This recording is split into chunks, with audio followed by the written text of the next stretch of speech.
اعوذ باللہ من الشیطان اللعین الرجیم، بسم اللہ الرحمن الرحیم۔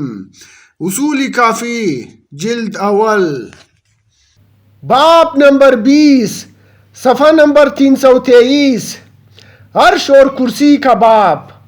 حدیث نمبر 1، جاسلیق نے امیر المومنین علیہ السلام سے سوال کیا۔ ایک جاسلیق نے امیر المومنین علیہ السلام سے سوال کیا کہ آپ بتائیں کہ خداوند تعالی نے عرش کو اٹھایا ہوا ہے یا عرش نے خدا کو اٹھایا ہوا ہے؟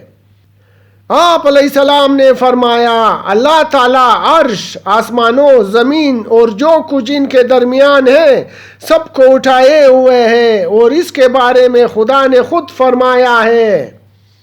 سورہ فاتر آیت نمبر 41۔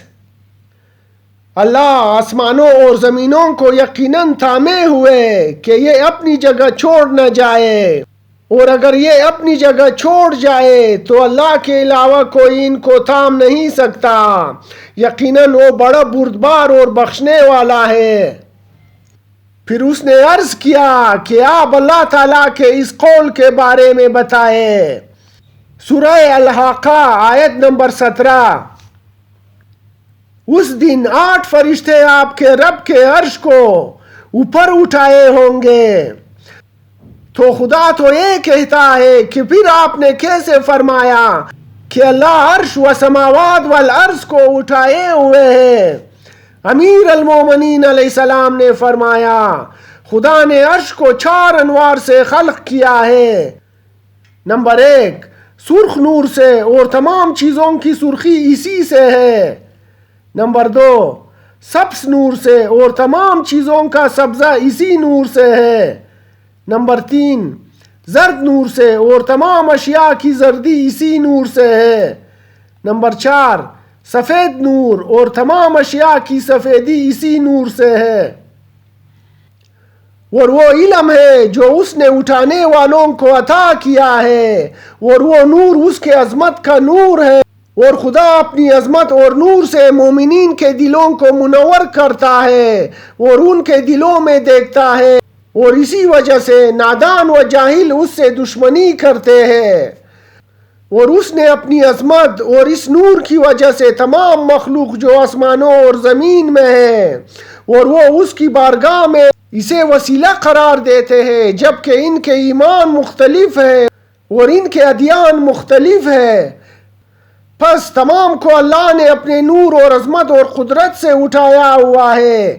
اس انداز سے کوئی چیز اپنے نفس کے لیے ضرر، نقصان، موت و حیات اور شعور کی استطاعت نہیں رکھتی۔ پس ہر چیز محمول ہے اور خدا نے اس کو تھاما ہوا ہے، احاطہ کیے ہوئے ہے، اور ہر چیز کو اپنی جگہ سے گرنے سے روکا ہوا ہے، اور وہی ہر چیز کو زندگی دینے والا ہے اور ہر چیز کا نور ہے، اور جو کچھ اس کے بارے میں یہ لوگ کہتے ہیں وہ اس سے بہت بلند و بالا ہے۔ اللہ کہاں ہے؟ پھر اس نے عرض کیا، آپ بتائیں کہ خدا کہاں ہے؟ امیر المومنین علیہ السلام نے فرمایا، وہ اس جگہ ہے، وہ ہر جگہ ہے، اوپر نیچے اور ہمارا احاطہ کیے ہوئے ہے، اور وہ ہمارے ساتھ ہے، اور اس کے بارے میں اس نے خود فرمایا ہے، جہاں بھی تم 3 سرگوشی کرو گے میں وہاں چوتھا ہوں، جہاں 4 سرگوشی کرو گے وہاں 5واں ہوں، اور جہاں تم 5 سرگوشی کرو گے میں وہاں چھٹا ہوگا، وہ نہ اس سے کمتر اور زیادہ تر جو جگہ ہے خدا وہاں ہے۔ پس اس بنا پر اس کی کرسی آسمانوں و زمین، ہواوں اور فضا، حتیٰ کہ تھید الشرع کا بھی احاطہ کیے ہوئے ہے، اور اگر تم اپنی آواز بلند کرو وہ تو پوشیدہ اور ظاہر سب کو جانتا ہے، اور یہی خدا نے فرمایا ہے، اس کی کرسی آسمانوں زمین سے زیادہ وسیع ہے، اور ان دونوں کی حفاظت اس کے لیے کوئی مشکل نہیں ہے، وہ بزرگ بالا ہے۔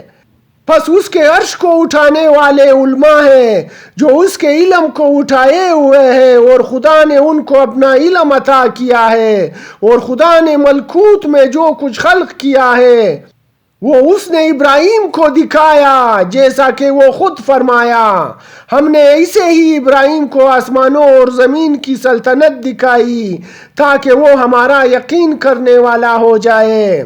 تو عرش خدا کو کیسے اٹھا سکتا ہے؟ وہ اپنی حیات سے دلوں کو زندہ کرتا ہے اور وہ اپنے نور سے اپنی معرفت کی طرف ہدایت کرتا ہے۔